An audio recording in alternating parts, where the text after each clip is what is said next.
Então, hoje nós vamos ver o capítulo 4 de Gálatas, tá?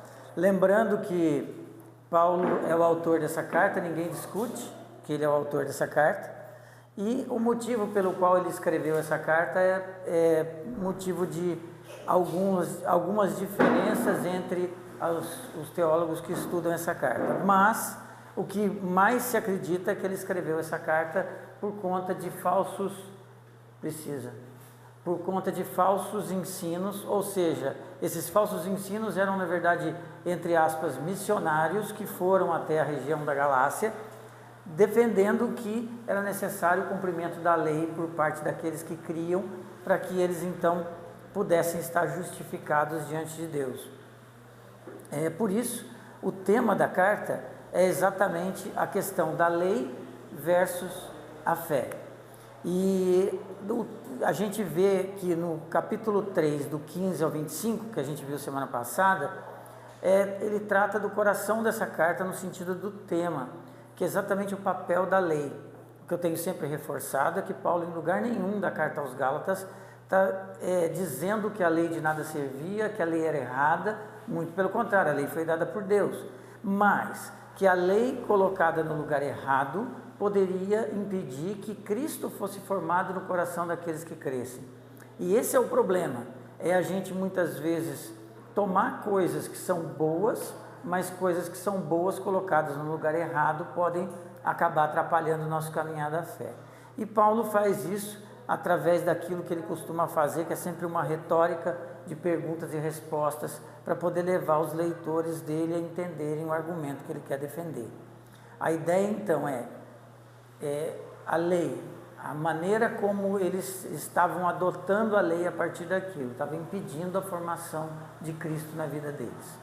No capítulo 2, a gente viu que Paulo trabalhou dois conceitos em contraste. O conceito da justificação pela fé versus as obras da lei.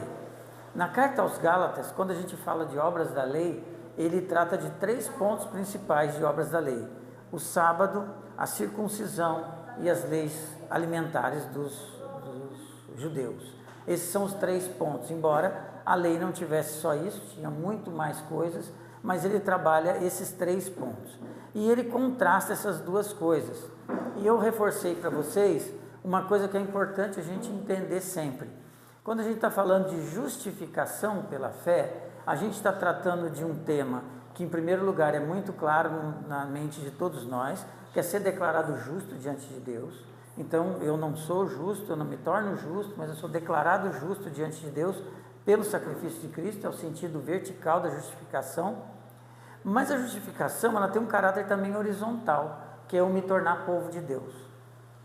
Na carta aos Gálatas, porque Paulo trata disso em outras cartas, e o contraste que se faz muito é entre a carta aos Gálatas e a carta a Romanos. Na carta de Paulo aos Romanos, o tema principal de justificação ali, principalmente no capítulo 4, ele trata-se da questão da justificação diante de Deus, esse conceito vertical. Enquanto que aqui, em Gálatas, a ênfase dele é no conceito horizontal, ser declarado povo de Deus. A gente vê isso em várias referências que ele faz aqui, como quando, por exemplo, ele diz: vocês estão querendo construir de novo aquilo que Cristo derrubou, ou seja, o muro de separação entre judeus e gentios. Então, ele está tratando muito mais desse sentido horizontal do que o sentido vertical, mas as duas coisas existem na nossa vida. E algo que eu acho importante a gente sempre se lembrar é que o sentido horizontal ele é muito importante, porque ele diz respeito a algo que não é separado, porque às vezes as pessoas separam: eu me converti, então estou salvo. Isso trabalha só na questão vertical e esquece que o ser salvo tem um contexto horizontal. A santificação faz parte. Não é que eu sou salvo, mas não sou santificado. As duas coisas estão juntas. Então eu tenho que caminhar junto. Então tem o sentido vertical, tem o sentido horizontal. A gente precisa entender que a gente é feito povo de Deus para viver como povo de Deus. E para isso a gente precisa ser transformado dia a dia para ser como Deus quer para nós como povo dele. Então esse é o conceito de justificação. E o ser povo significa isso, que Cristo derrubou as barreiras de separação que existia e fez de todos um. Essa questão aqui, uma igreja da região da Galácia, onde tinha muitos gentios e tinha também judeus, onde chegaram agora alguns vindo da parte dos judeus de Jerusalém, dizendo que era necessário que se cumprisse também a lei. O que Paulo está defendendo é que quem defende isso está construindo de novo uma barreira de separação. Esse foi o ponto da discórdia dele com a situação de Pedro, que a gente já viu também, em que Pedro estava comendo com os gentios, e quando vieram alguns, que ele diz, da parte da circuncisão, alguns que eram desse partido judaico, Pedro se levantou, e a gente já discutiu aqui o que os teólogos defendem a respeito disso, mas isso era como se fosse construir de novo uma barreira de separação, gentios para um lado, judeus para outro. Então, essa é a defesa que Paulo está aqui. O capítulo 3, então, começa, como eu falei para vocês, no capítulo 2, quando ele diz, não anula a graça de Deus, pois se a justiça mediante a lei, segue-se que Cristo morreu em vão. E aí eu falei para vocês na semana passada, que essa afirmação de Paulo poderia ter gerado da parte dos que estavam em Gálatas, tanto os judeus quanto os gentios que estavam ali, uma pergunta: por que Cristo morreria inutilmente se a justiça viesse pela lei? Isso Paulo trata no capítulo 3 e no capítulo 4. Nós vimos isso muito bem no capítulo 3, de como que ele trata isso, e agora a gente vai entrar no capítulo 4, onde ele vai continuar dando exemplos. E no capítulo 4, ele trabalha um conceito que é muito importante, que é o conceito de herança.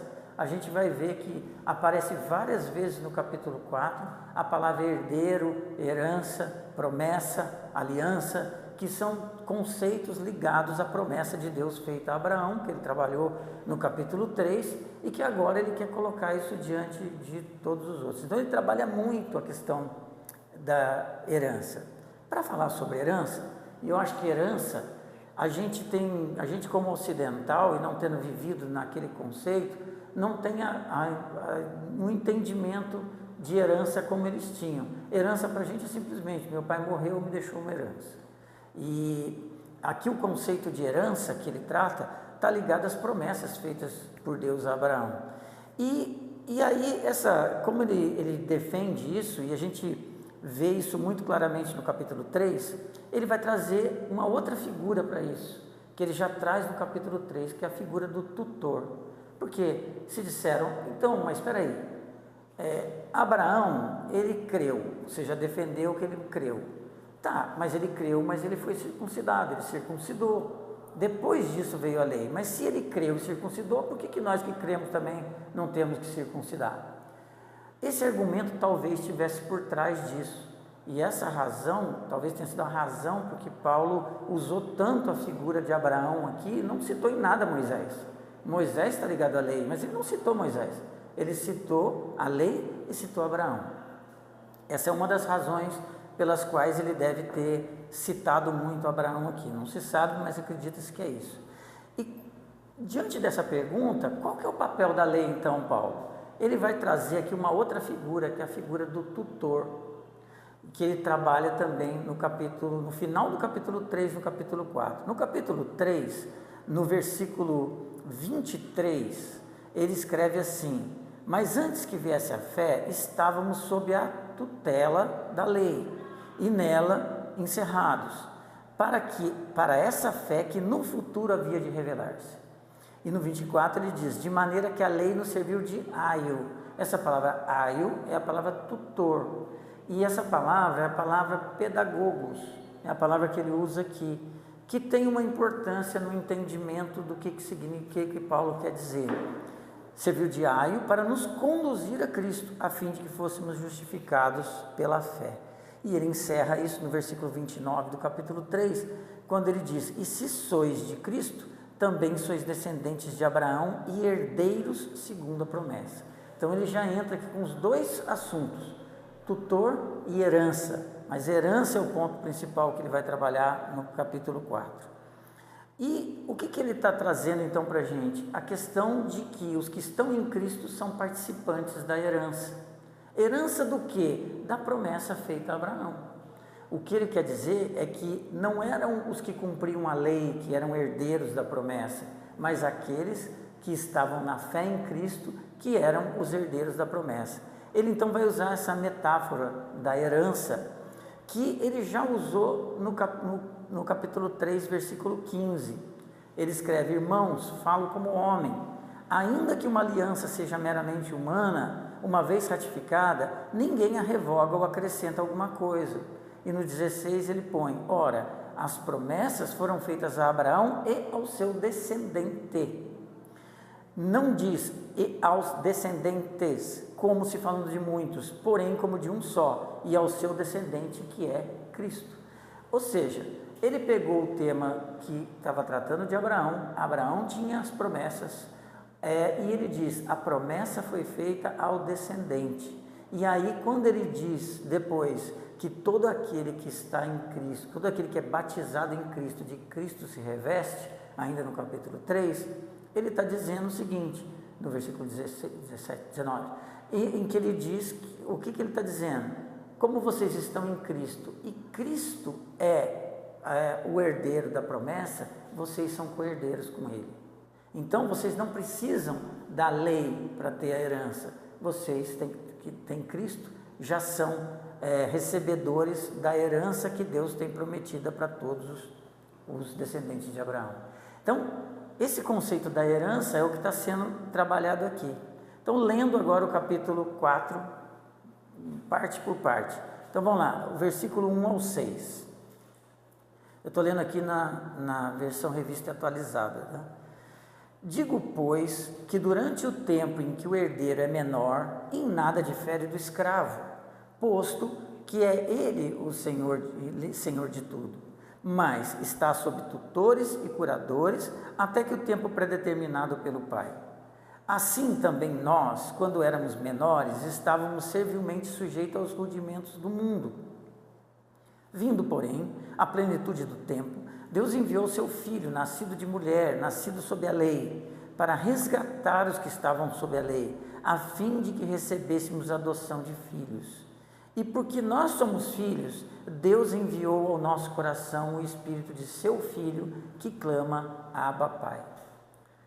Paulo então entrou agora mais fundo naquele conceito que ele começou quando estava falando de Abraão no capítulo 3, da questão de herança e da questão do tutor. Ele vai desenvolver aqui no capítulo 4 essa questão. E ele põe um ponto que é um ponto assim: a lei escravizava. A lei escravizava. E o que ele quer dizer? Se eu estou em Cristo, eu sou livre, eu não sou escravo. Esse é o contraste que ele está tratando aqui. E ele usa algumas metáforas aqui que são interessantes, porque ele usa algumas palavras intencionalmente que remetem ao Êxodo. No versículo 5, ele usa a palavra resgatar, ele usa a palavra adoção, e depois ele usa no versículo 6 a expressão enviou Deus ao nosso coração. A gente se lembra que uma marca importante do Êxodo era o tabernáculo, que era Deus no meio, habitando no meio do povo. E aqui ele usa a expressão de Deus no nosso coração. Ele está usando palavras aqui que dizem muito respeito, que traziam a memória de quem estava ouvindo muito a questão do Êxodo. Porque o Êxodo foi a libertação da escravidão para a liberdade. O Êxodo simbolizava exatamente tudo aquilo que aconteceria. O povo foi liberto da escravidão do Egito para ser levado à terra prometida. Então, esses conceitos ele deixa muito claro para a gente. Ele quer dizer então que com a chegada do Messias não era mais necessária a lei. Com a chegada do Messias é como se houvesse um êxodo, no sentido de com a chegada do Messias eu não sou mais escravo da lei para cumprimento das promessas. Eu sou livre em Cristo, eu fui justificado por Cristo. E por isso nós agora temos direitos como filhos. É muito interessante as palavras que Paulo usa aqui para dizer respeito a essas coisas. E no versículo 3 ele coloca uma expressão que vai aparecer de novo mais para baixo, quando ele diz: nós éramos menores e estávamos servilmente sujeitos aos rudimentos do mundo. Ele usa no versículo 3 o pronome nós, e depois ele vai usar mais para frente o pronome vós, porque aqui, quando ele está usando rudimentos do mundo, ele está se referindo exatamente às questões que estavam ligadas à lei. Ele não está falando de rudimentos do mundo aqui, no sentido das coisas dos gentios, mas das coisas dos judeus, das ordenanças que os judeus cumpriam para ser salvos. E tudo isso ligado então à expressão de tutor. Por que usa tutor? O que se diz é que a maioria dos judeus piedosos dos dias de Jesus considerava a lei um capataz, cujas ordens precisavam ser obedecidas por temor à penalidade decorrente da infração. A gente se lembra muito bem da figura do capataz. Era alguém preposto pelo dono, que se você não cumprisse as ordens do dono, você seria punido por ela. Essa ideia existia. Paulo compara aqui essa situação, então, a uma situação que existia no conceito do Império Greco-Romano, que é quando algumas crianças se encontravam sob cuidado de pedagogos. Esse pedagogo, ele normalmente era um escravo idoso, responsável por preparar para a escola e levar em segurança ao mestre-escola, a fim de que elas não se atrasassem pelo caminho ou corresse algum perigo por causa do movimento nas ruas. Então, só que quando elas chegavam ao mestre-escola, encerrava a responsabilidade do pedagogo. Por isso ele usa a figura do tutor, porque o que ele quer dizer? A lei não era errada, mas a lei serviu como tutor para apontar o que era pecado e conduzir vocês até aquele que seria, dentro dessa figura, o mestre, ou seja, Cristo. A lei conduzia até Cristo.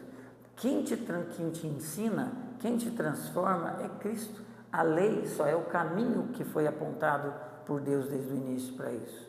Então, ele diz assim também acontece com a lei, pois a autoridade se encerrou quando conduziu os homens a Jesus Cristo.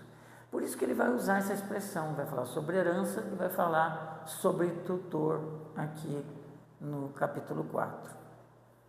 Do 7 em diante, ele continua tratando a questão do herdeiro, mas agora ele se volta um pouco para os gentios, quando ele diz, de sorte que já não é escravo, porém filho, sendo filho também herdeiro por Deus. Outrora, porém, não conhecendo a Deus, servíeis, ou seja, vós, servíeis a quem? A deuses. Ele não está falando para judeu, porque o judeu tinha a perfeita noção do Deus único de Israel. Ele está falando a deuses porque isso é uma característica dos gentios, de ter os seus vários deuses. E ele diz os deuses que por natureza não são. Mas agora que conheceis a Deus, ou antes, sendo conhecidos por Deus, como estáis voltando outra vez aos rudimentos fracos e pobres, aos quais de novo quereis ainda escravizar-vos? Então aqui os rudimentos fracos e pobres está ligado com outras coisas da cultura gentia. Você está se tornando escravo de novo. Guardais dias, meses, tempos e anos, receio de vós que eu tenha trabalhado em vão para convosco. Então, Paulo está trabalhando a questão aqui do herdeiro. O herdeiro é como um escravo. Ele tem o tutor e o administrador que no tempo certo vai entregar a ele a autoridade sobre sobre a herança que ele tem. Então, ele está apontando diretamente para Cristo. E ele usa essas figuras, se eu falei no começo que ele estava fazendo uma referência ao Êxodo, ele de novo poderia estar fazendo uma referência como se dissesse, vocês estão querendo voltar para o Egito outra vez? Essa é a ideia que ele está trabalhando aqui. Eles serviam a Deus pela ignorância, mas agora eles conhecem a Deus. Por que eles estão querendo voltar para essas coisas? E aí ele trata aqui, no versículo 11, de algo que a gente percebe que ele começa a colocar de uma forma muito clara a partir daqui, algo até do emocional dele, quando ele diz, receio que eu tenha trabalhado em vão para convosco. Que ele fala depois, a partir do 12, a respeito dele próprio. Sede qual eu sou, pois também eu sou como vós. Irmãos, assim vos suplico, em nada me ofendeste. Espera aí, o que será que está acontecendo aqui? Aqui a gente começa a perceber que essa questão que envolve os gentios que tinham crido pela fé em Cristo, pela pregação de Paulo, e agora esse movimento que acontecia no meio deles, ele criava também uma separação entre eles e o próprio Paulo. E Paulo coloca aqui, não se defendendo, mas colocando a posição dele pessoal. No 13 ele diz: e vós sabeis que vos preguei o Evangelho a primeira vez por causa de uma enfermidade física, e posto que a minha enfermidade na carne vos foi uma tentação, contudo, não me revelastes desprezo nem desgosto, antes me recebestes como um anjo de Deus, como o próprio Cristo Jesus. Que é feito, pois, da vossa exultação? Pois vos dou testemunho de que, se possível fora, teríeis arrancado os próprios olhos para nos dar. Tornei-me, porventura, vosso inimigo por dizer a verdade? Paulo está fazendo um apelo aqui a tudo aquilo que ele viveu com eles, quando ele pregou o Evangelho para eles a primeira vez, que eles creram e a relação deles era muito próxima, eles entenderam o Evangelho e viviam de uma maneira muito próxima. Agora, com toda essa falsa pregação, além do desvio na fé, havia uma separação entre eles e Paulo. É muito comum se a gente tivesse que aplicar isso para os dias de hoje, a gente assistir uma coisa que geralmente acontece.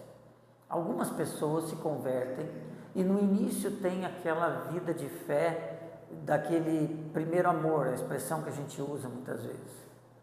Passado o tempo, o que se espera de nós é que a gente amadureça na fé. Nós mudamos, e aí quando eu lembro de mim, há 30 anos atrás, e eu olho para mim hoje em relação à fé, eu sou uma pessoa diferente. Eu vejo as coisas de maneira diferente. O meu relacionamento com Deus, ele é mais maduro. Existem algumas pessoas que às vezes se convertem e permanecem na imaturidade da fé. E parece que às vezes tem que viver certas, entre aspas, experiências com Deus para poder entender que tem uma vida espiritual mais profunda. Tem que ter aquele algo a mais.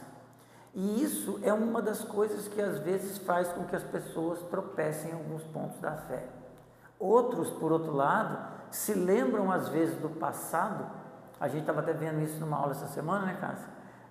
Com tanto saudosismo que não sai do passado. Vive naquele passado, naquele tempo. A gente se esquece de um ponto importante. O Deus que era meu Deus há 30 anos atrás é o mesmo Deus de hoje, 30 anos depois. Ele é exatamente o mesmo. O agir dele, o querer dele, o ser dele é o mesmo durante esses 30 anos.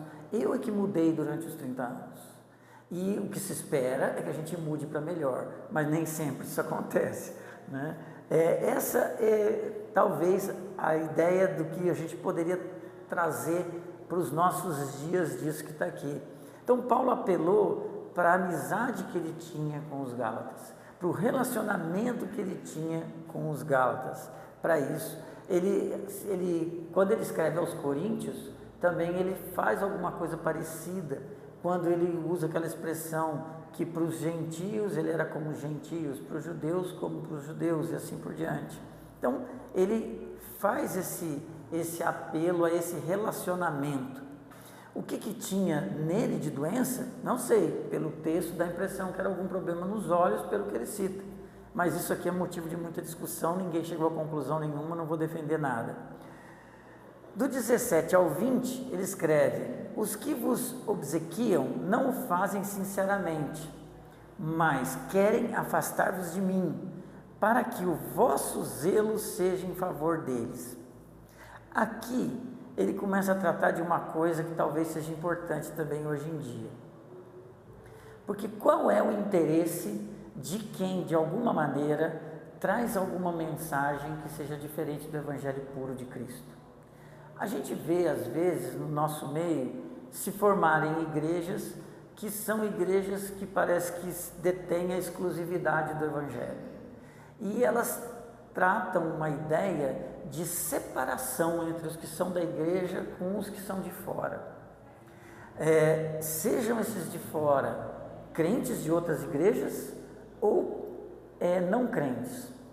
E o que Paulo está dizendo que a intenção desses judeus que estavam aqui não eram trazer para eles a verdadeira espiritualidade, mas ele diz que a primeira intenção era afastá-los de Paulo, e a segunda intenção era uma questão deles próprias, de exaltação deles mesmos, né, de tornar a eles mesmos as pessoas mais dignas do cuidado e do zelo das pessoas.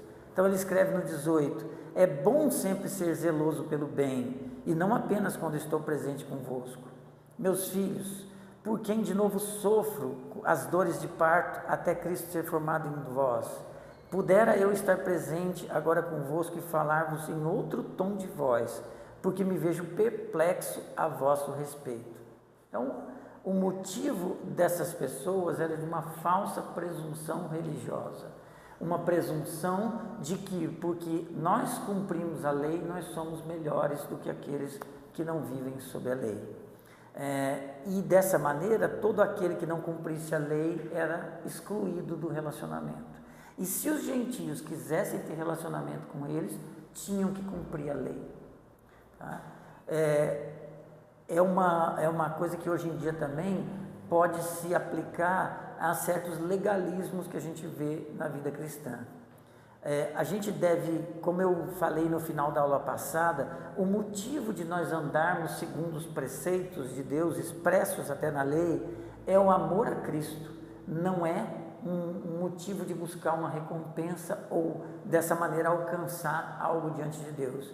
Nós já fomos salvos e nós devemos fazer o que a Bíblia nos recomenda, aquilo que Deus quer de nós, aquilo que Deus nos chamou para fazer, por amor ao que Cristo fez, e não para poder receber alguma coisa em troca, não para receber a salvação, porque nós já recebemos, não lidar com Deus que se eu faço algo, eu vou ser abençoado, se eu não faço, eu vou ser castigado. Eu devo fazer por amor a Cristo, e por amor a Cristo eu devo pregar o Evangelho, por amor a Cristo eu devo viver o Evangelho. Essa é a mensagem que está por trás disso que Paulo coloca aqui. No 21 ao 26, ele põe assim: dizei-vos vós, os que quereis estar sobre a lei, acaso não ouvis a lei? E ele vai usar uma outra comparação, que é a comparação entre Sara e Agar. E aí ele vai dizer: pois está escrito que Abraão teve 2 filhos, um da mulher escrava e outro da livre. Mas o da escrava nasceu segundo a carne, o da livre mediante a promessa. Se eu entendi que ele está tratando o tempo todo do conceito de herança, ele vai usar agora o conceito da herança na figura de Agar e de Sara. O descendente de Sara é o descendente da promessa, e todos os descendentes de Sara e Abraão são aqueles que são objeto da promessa. E aquele que está em Cristo é herdeiro da promessa também, como esses descendentes, não pela lei, mas pela fé. E aí ele diz no 24: estas coisas são alegóricas, porque essas mulheres são 2 alianças. Uma, na verdade, se refere ao Monte Sinai, ou seja, a lei, que gera para a escravidão. Esta é Agar. Ora, Agar é o Monte Sinai, na Arábia, que corresponde a Jerusalém atual, que está sob a escravidão com seus filhos, ou seja, defendendo que, esquecendo que o Messias tinha vindo, não reconhecendo Cristo como Messias e vivendo ainda sob a escravidão da lei. Mas a Jerusalém lá de cima é a nossa mãe, porque está escrito: alegra-te, ó estéril, que não dás à luz, exulta e clama, tu que não estás de parto, porque são mais numerosos os filhos da abandonada que os que tem marido. Vós, porém, irmãos, sois filhos da promessa, como Isaque. Como, porém, outrora o que nascera segundo a carne perseguiu o que nasceu segundo o Espírito, assim também agora. Contudo, que diz a Escritura: lança fora a escrava e seu filho, porque de modo algum o filho da escrava será herdeiro com o filho da livre. E assim, irmãos, somos filhos não da escrava, e sim da livre. Então, Paulo está usando aqui essa figura de Sara e Agar para exemplificar para eles, dentro da própria lei que aqueles judeus estavam defendendo, que a figura da promessa está ligada à pessoa de Cristo. Então a gente tem que juntar esse contexto inteiro ao que ele está tratando no capítulo 3, desde Abraão, passando por Cristo como o descendente, passando pela condição de que nós, como batizados em Cristo, somos herdeiros como Ele, nos revestimos de Cristo, e ele vai usando aqui vários exemplos da própria Torá para defender isso perante aqueles que estavam ali. Por quê? Porque o argumento que estava sendo colocado aqui era provavelmente esse argumento de Abraão, que era o argumento de que Abraão cumpriu a lei e, portanto, eles deveriam cumprir também. O problema, então, não é a lei, o problema é a lei no lugar errado. O problema na nossa vida não é fazer coisas, mas entender que o fazer coisas assumem uma importância na nossa vida que a fé deve ter. Eu devo viver pela fé, eu devo ser transformado pela fé e pelo relacionamento com Cristo. E essa transformação me faz uma pessoa cada vez mais próxima daquilo que Ele tem para mim. Esse é o que ele defende aqui, a partir do capítulo 4, que continua ainda um pouco no capítulo 5, onde ele vai entrar mais com o encerramento da carta. Tá? Eu não sei se vocês querem comentar alguma coisa. Deixa eu só fechar a gravação aqui para depois pôr o povo.